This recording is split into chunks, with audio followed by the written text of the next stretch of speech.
ketika Prabowo dilantik pada 20 Oktober 2024, dia sudah harus membayar utang yang dibuat oleh Jokowi pada 3 tahun pertama pemerintahannya, dan ini besar.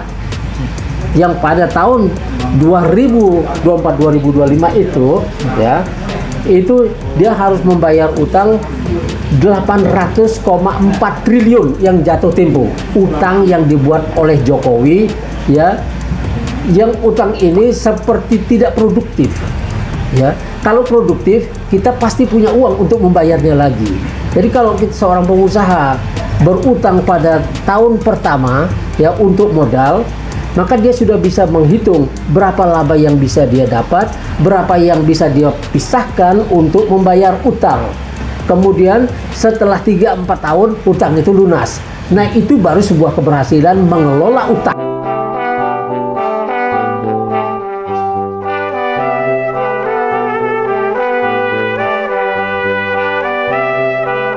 Ya, Assalamualaikum warahmatullahi wabarakatuh. Waalaikumsalam warahmatullahi wabarakatuh. Ya, kami hadir di sini dari UI Watch.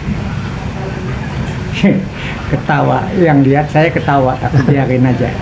Di samping saya ada Bung Rafiq, dikenal dengan Bung Rafiq, dari alumni UI Bangkit, dan yang lebih dikenal dengan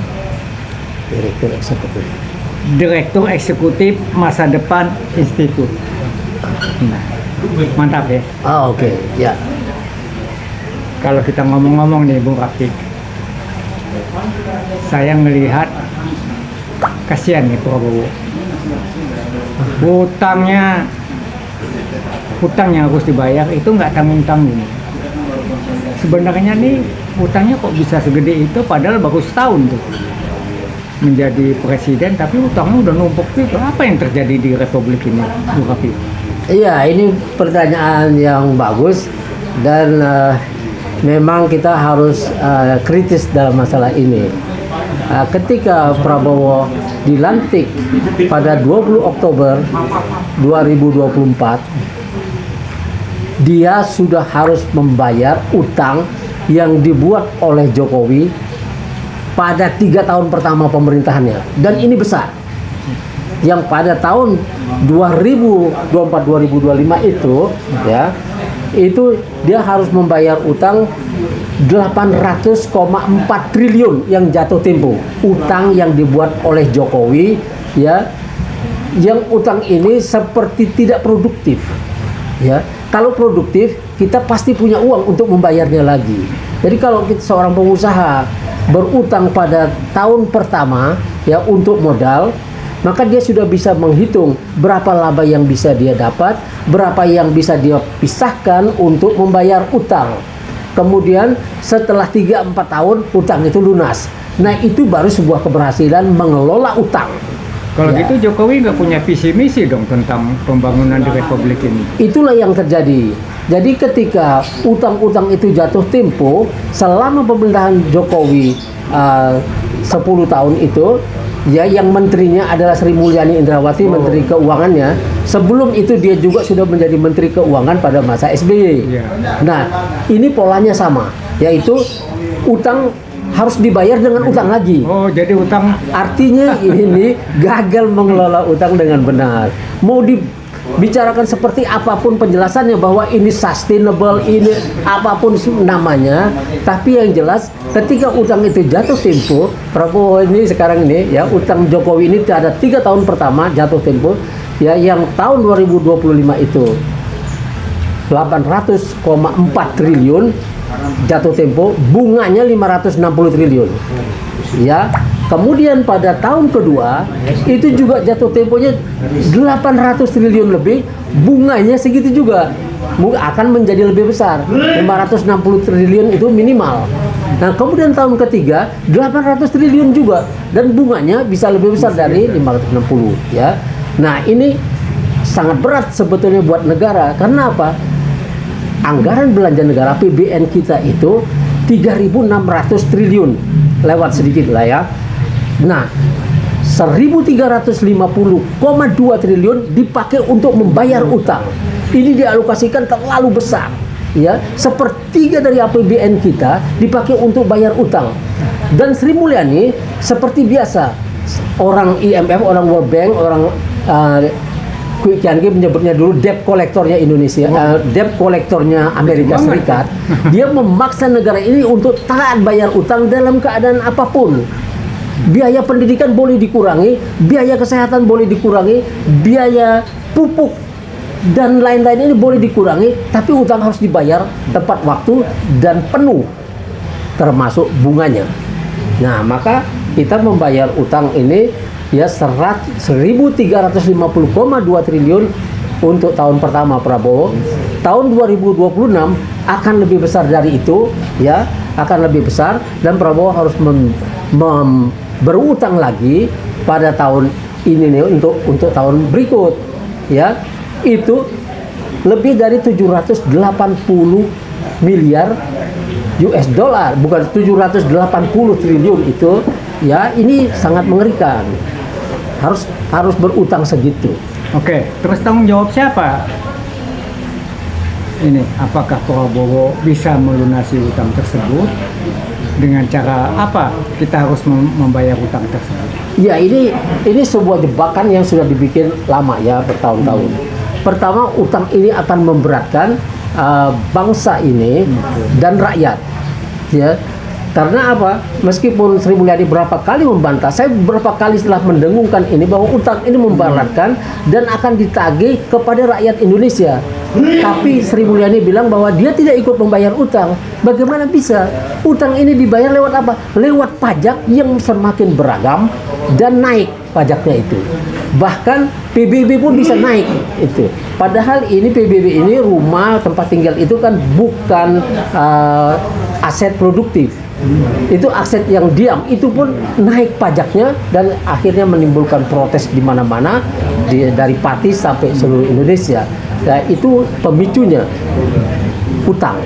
Utang harus dibayar lewat pajak yang semakin beragam, kemudian mengurangi subsidi, maka nanti listrik naik, BBM naik, kemudian pupuk dikurangi, ya.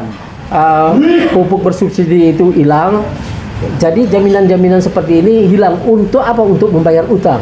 Ini sudah terjadi sejak di zaman reformasi dulu, di mana IMF membawa kita masuk ke putaran kedua itu, putaran IMF yang kedua itu setelah Soeharto jatuh.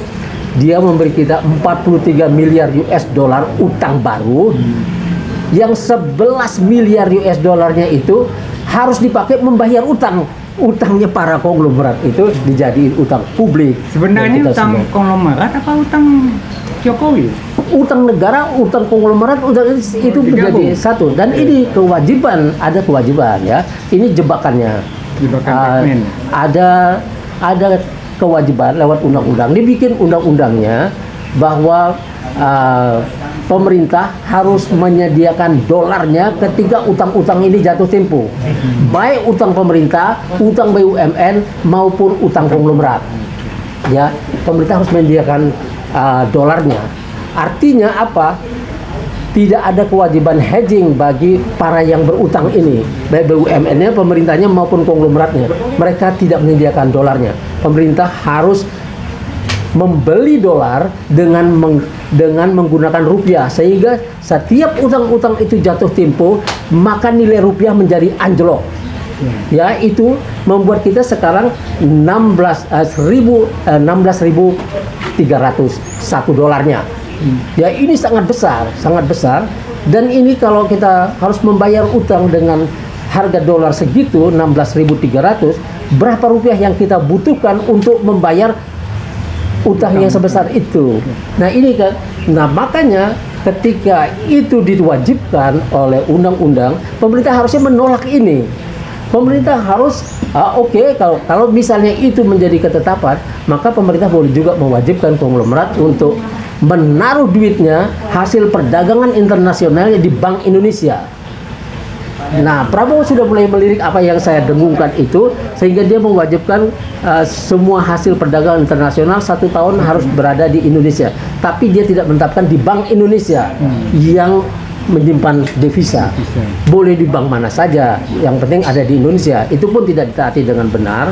Artinya dia boleh taruh di BCA, dia boleh taruh di CIMB Bank, pokoknya bank yang ada di Indonesia. Dan itu bisa dimainkan lagi. Nah, harusnya di Bank Indonesia, di bank sentral kita, seperti Cina melakukannya terhadap semua pelaku bisnis di negerinya. 1 tahun hasil perdagangan internasional itu harus berada di bank sentral Cina, sehingga Cina itu punya devisa yang sangat besar. Ya, pada tahun 2011 itu 3 triliun US dollar dimiliki oleh Cina. Itu hasil perdagangan internasional yang ditaruh di bank Cina. Sekarang sudah mungkin 6 triliun lebih, atau mungkin sudah 10 triliun lebih, sehingga Cina bisa jadi investor dan kreditor di seluruh dunia, dan dia bisa menekan negara-negara lain karena dia mengutangi orang. Mungkin nggak Indonesia bisa seperti yang kayak Bung Kapi katakan tadi? Itu mungkin saja kalau Prabowo menetapkan seperti yang saya bilang itu. Pertama, dia menetapkan hasil perdagangan internasional itu harus ditaruh di Bank Indonesia 1 tahun minimal. Tahun 2023 kita ingat ada hasil perdagangan internasional surplus, ya, 234 miliar US dollar surplus. Nah, surplus ini tidak ada di Bank Indonesia. Devisa kita waktu itu 130 sampai 150 miliar US dollar. Kita taruhlah 150 miliar US dollar. Kalau ada tambahan dari itu 234 miliar dolar, maka kita memiliki ya 374 US dollar. Nah, itu sudah mendekati 400. Kalau semua hasil perdagangan internasional itu ditaruh di Bank Indonesia, maka mungkin kita akan memiliki 800 miliar US dollar. Dan kalau ini bisa berjalan 5 tahun, maka kita akan memiliki sampai ya 3.000 sampai 5.000 3 sampai 5 triliun US dollar kita akan punya itu.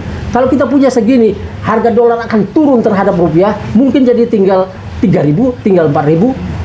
Kalau ini turun nilai dolar ini, maka utang kita otomatis turun tanpa kita membayarnya.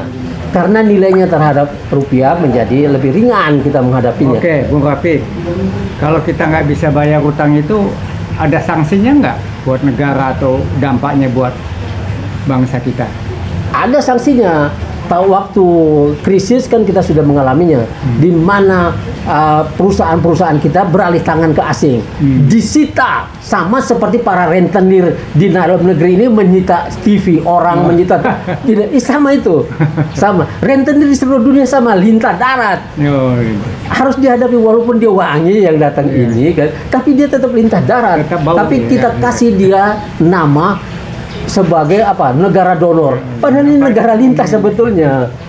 Harus dinamakan itu supaya dia malu gitu, seolah-olah membantu tapi sebetulnya aku pinjemin kau, tapi jaminannya ini kalau kau bisa bayar aku ambil. Ada isu nih Bung Kapi, di samping utang yang tersurat, ada juga yang tersirat yang dilakukan Jokowi.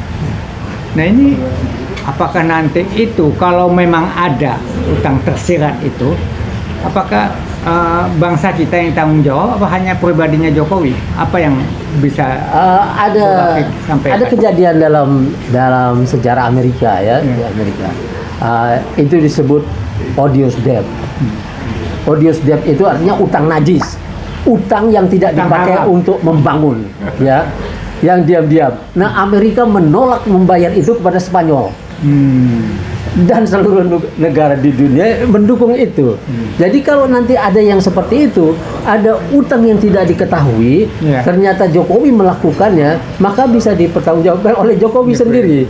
Tapi ini harus dibuat undang-undangnya, bahwa kita cuma menanggung utang yang jelas, peruntukannya juga jelas. Tapi kalau utang yang najis, enggak gitu loh, tidak boleh. Nah, itu satu. Tapi yang kedua ya, dalam urusan utang ini, selain urusan harus menaruh uangnya di situ di Bank Indonesia supaya kita pada saat jatuh tempo kita tidak mencari itu lagi, sudah ada duitnya di Bank Indonesia, tidak perlu mengguyurnya dengan rupiah. Yang kedua, itu juga kita bisa menjadi investor dan kreditor di seluruh dunia seperti Cina itu. Baru kita punya harga diri, kita bisa menekan negara lain, bisa menekan orang-orang yang berutang sama kita, negara-negara itu. Tapi sekarang kita ditekan oleh seluruh dunia karena utangnya banyak ini, yang banyak. Nah kemudian selain itu harus menaruh uangnya di sana, kemudian pemerintah juga harus tegas kepada, ini kan cara menundukkan ya, cara menundukkan dolar ya, supaya tidak terlalu gede itu dengan devisa yang besar ya. Sekarang kita devisanya sangat kecil dibanding dengan utang, dan kemudian kita menambah devisa dengan utang, artinya harus dibayar lagi itu. Kalau utang kan kita harus menyimpan devisa dengan utang ya, harus memiliki devisa dari hasil kerja kita, dari hasil ekspor kita. Ini baru namanya devisa. Kalau yang sekarang main-main itu. Nah yang kedua itu konglomerat bisa ditundukkan dengan cara ini. Kalau mereka tidak mau tunduk, silakan tinggalkan tempat ini. Negeri ini boleh ditinggalkan dan tangkap dulu. Kalau tidak dibawa pengadilan ya, Prabowo jangan mengharap dia dengan ikhlas orang-orang ini yang punya prinsip dengan modal sekecil-kecilnya bisa mendapat keuntungan sebesar-besarnya, bila perlu gratis. Nah inilah yang sedang terjadi di Indonesia. Maka Prabowo diminta untuk menundukkan konglomerat dengan cara ini.